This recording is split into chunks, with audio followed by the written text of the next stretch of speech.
নমস্কার বন্ধুরা, আশাস কুকবুকে সবাইকে স্বাগত। আজকে আমি তোমাদের সাথে শেয়ার করব দারুণ স্বাদের একটা ডেজার্ট বা মিষ্টি রেসিপি। ঘরে যদি 1 কাপ দুধ থাকে তাহলে কিন্তু এই রকম এই মিষ্টিটা বানিয়ে নিতে পারো।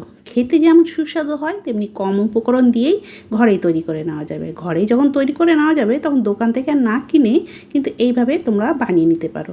তাহলে চলো দেখে নেওয়া যাক কীভাবে এই মিষ্টি রেসিপিটা আমি বানিয়েছি। আজকে এই মিষ্টিটা কিন্তু মিল্ক কেক বানিয়েছি। মিল্ক কেক তো আমরা দোকান থেকে কিনেই খাই, কিন্তু খুব সহজে বাড়িতে কীভাবে বানানো যায় সেটাই শেয়ার করছি। এখানে দেখো, সবার প্রথমে একটা গ্যাস ধরিয়ে কড়াই বসিয়ে দিয়েছি। এবার একটা বাটিতে 1 বাটি সুজি নিয়ে নিয়েছি। এবার শুকনো খোলায় আগে সুজিগুলোকে একটু নাড়াচাড়া করে ভেজে নেব। একদম লো হিটে কিছুক্ষণ নাড়াচাড়া করে সুজিগুলোকে প্রথমে ভেজে নিচ্ছি, যাতে সুজির কাঁচা গন্ধ না থাকে। তবে যেসব সমস্ত বন্ধুরা আমার এই ভিডিও দেখছো, অবশ্যই তোমরা কিন্তু একটা লাইক দিয়ে পুরো ভিডিওটা দেখার অনুরোধ রইল। আর যদি কেউ নতুন বন্ধু হয়ে থাকো, অবশ্যই কিন্তু চ্যানেলটাকে সাবস্ক্রাইব করে রেখো। দেখো, আমি নাড়াচাড়া করে সুজিটা ভেজে নিচ্ছি।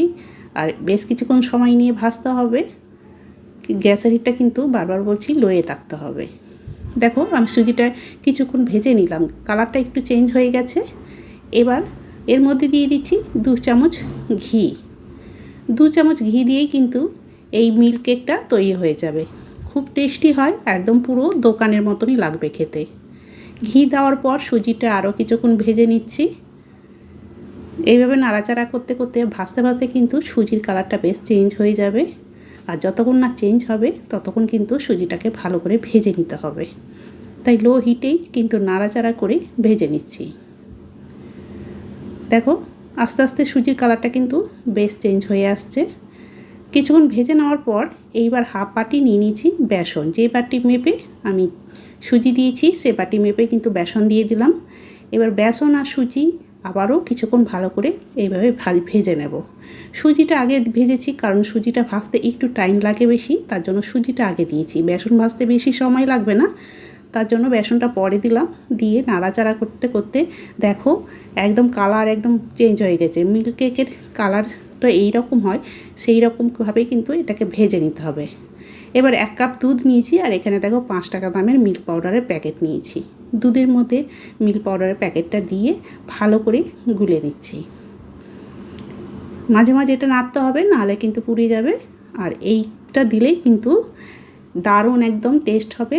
পুরো মনে হবে যেন দোকান থেকে মিল্ক কেক কিনে খেয়েছি। সেই রকম মিল্ক কেক কিন্তু তৈরি করতে পারবে তোমরা বন্ধুরা। একবার কিন্তু তোমরা এইভাবে বানিয়ে দেবে মনে হবে যেন দোকানেরই হয়ে কেনা, এতটা টেস্টি হয় খেতে। আরও একটু নাড়াচাড়া করে ভালো করে ভেজে নিচ্ছি। দেখো, খুব সুন্দর কিন্তু কালার হয়ে গেছে। এখানে কিন্তু ভাজা প্রায় হয়েই আসলো। দেখতে পাচ্ছ একদম কালার চেঞ্জ হয়ে গেছে। এবার দুধের থেকে চামচে করে নিয়ে অল্প অল্প করে দিয়ে আমি প্রথমে এইভাবে নাড়াচাড়া করে নিচ্ছি। তার যাতে এইভাবে অল্প অল্প করে দিলে কি হবে, সুজিটা নাড়তে নাড়তে বেশ অনেকটাই কিন্তু সেদ্ধ হয়ে আসবে। তার জন্য প্রথমে অল্প অল্প করে দিয়ে একটু নাড়াচাড়া করে নিচ্ছি। চামচে করে এইভাবে 2 চামচ করে দিয়ে এইভাবে নাড়াচাড়া করে নিচ্ছি। এতে কিন্তু সুজি বেসনটা বেশ নরম হয়ে যাবে, অনেকটাই কিন্তু সেদ্ধ হয়ে আসবে। প্রথমে যদি একবারে পুরোটা দিয়ে দিই তাহলে কিন্তু একদম মিল্ক কেকটা তৈরি হবে না। মিল্ক কেক তো একটু দানা দানা ভাব থাকে, তার জন্যই কিন্তু এইভাবে তৈরি করতে হবে। 2 চামচ করে দিয়ে দেখো এইভাবে নাড়াচাড়া করতে করতে কিন্তু সুজিটা বেশ নরম হয়ে আসছে। এবার আমি আরও কিছুটা করে দিয়ে দিচ্ছি, দিয়ে নাড়াচাড়া করছি। এবার পুরোটাই দিয়ে দিলাম। মানে প্রথমে হাফ কাপ 2 চামচ করে দিয়ে হাফ কাপ দেওয়া হয়ে গেছে, আর হাফ কাপ ছিল সেটা পুরোটাই দিয়ে দিলাম। আর ও বাটি মেপেই সেই বাটি মেপেই কিন্তু 1 বাটি চিনি দিয়ে দিলাম, কিছুটা এলাচের গুঁড়ো দিয়ে দিলাম। দিয়ে এবার নাড়াচাড়া করে নিচ্ছি। লো হিটে এই কাজটা করতে হবে একটু সময় নিয়ে। এবার ভালো করে নাড়াচাড়া করে নেব, যাতে চিনিটাও ভালো করে মেল্ট হয়ে যায় আর সুজিটাও বেশ সুন্দরভাবে এখানে রান্না হয়ে যাবে।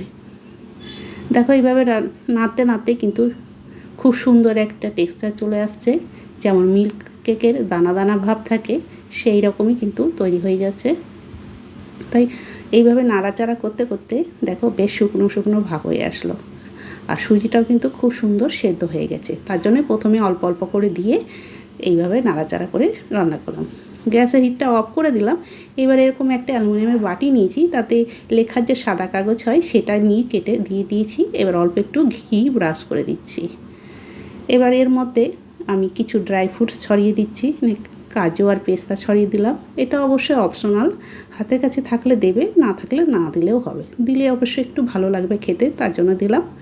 এইবার এই সুজির মিশ্রণটা এই বাটির মধ্যে দিয়ে এবার চামচে করে পুরো নিয়ে একটা সুন্দরভাবে সেট দিয়ে নেব। আর এটা কিন্তু ঠান্ডা হতে খুব একটা বেশি সময় লাগবে না, আর এখন প্রচণ্ড গরম পড়েছে, তার জন্য একটু সময় লাগতে পারে। তার জন্য এটা ভালো করে সেট করে নিয়ে আমি ফ্রিজে রেখে দেবো আধ ঘন্টার জন্য। আধা ঘন্টা রেখে দিলেই কিন্তু খুব সুন্দর সেট হয়ে যাবে। শীতকাল হলে সেটা ফ্রিজও লাগবে না, বাইরেই হয়ে যাবে। যেহেতু প্রচণ্ড গরম পড়েছে, তার জন্য এটা আমি ফ্রিজে রেখে দিচ্ছি। আধা ঘন্টার জন্য রেখে দিচ্ছি, তারপরে ফিরে আসছি। আধা ঘন্টা পর ফ্রিজ থেকে বের করে নিয়েছি। দেখো পুরো সুন্দর সেট হয়ে গেছে। এবার একটা এরকম চাকু নিয়ে উল্টো দিক দিয়ে আগে চারিদিকে ভালো করে এভাবে ছাড়িয়ে দিচ্ছি, যাতে এটা ডিমোল্ড করতে খুব সুবিধা হয়। আস্তে আস্তে করে এইভাবে চারিদিকে ঘুরিয়ে ঘুরিয়ে একটু চারিপাশটা ছাড়িয়ে দিলাম। এবার একটা প্লেট নিয়ে নিচ্ছি, তারপরে এটাকে ডিমোল্ড করে নিচ্ছি। এইভাবে একটু ট্যাপ করলে কিন্তু খুব সুন্দর দেখো ডিমোল্ড হয়ে গেল। এবার যে পেপারটা দিয়েছিলাম সেটা তুলে নিলাম, মানে লেখার কাগজটা। তারপরে দেখো কতটা সুন্দর হয়েছে, দেখতে পাচ্ছ খুব সুন্দর সেট হয়ে গেছে। আর এত সুন্দর, মানে পাশে তো আমার সবাই দাঁড়িয়ে আছে, তোমরা দেখতে পাচ্ছ না, সবাই খাওয়ার জন্য খুব ব্যস্ত। এতটা সুন্দর সেন্ট, তার সাথে টেস্ট, তার জন্য আমি এবার এটা তোমাদের কেটেও দেখাচ্ছি। দেখো কতটা সুন্দর হয়েছে, একদম মনে হচ্ছে দোকানে যেমন মিল্ক কেক পাওয়া যায় ঠিক সেই রকমই হয়েছে, এতটা টেস্টি। আর একবার বানিয়ে দেখো বন্ধুরা, স্বাদ কিন্তু ভুলতে পারবে না, বাড়ির সবাই বারবার বানাতে বলবে।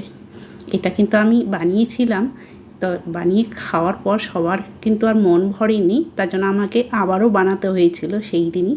মানে আমি দুবার বানিয়েছি, এতটা টেস্টি হয়েছিল।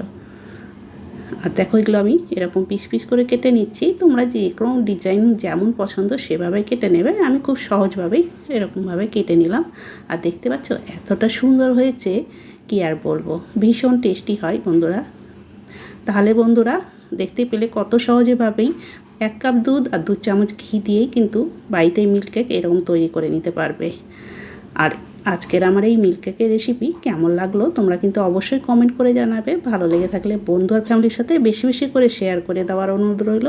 তাহলে বন্ধুরা আজকের মতো আমি এখানে শেষ করছি, আবার একটা নতুন রেসিপি নিয়ে চলে আসব। সবাই ভালো থেকো, সুস্থ থেকো, সবাইকে অনেক অনেক ধন্যবাদ জানিয়ে আজকে আমি এখানেই শেষ করলাম।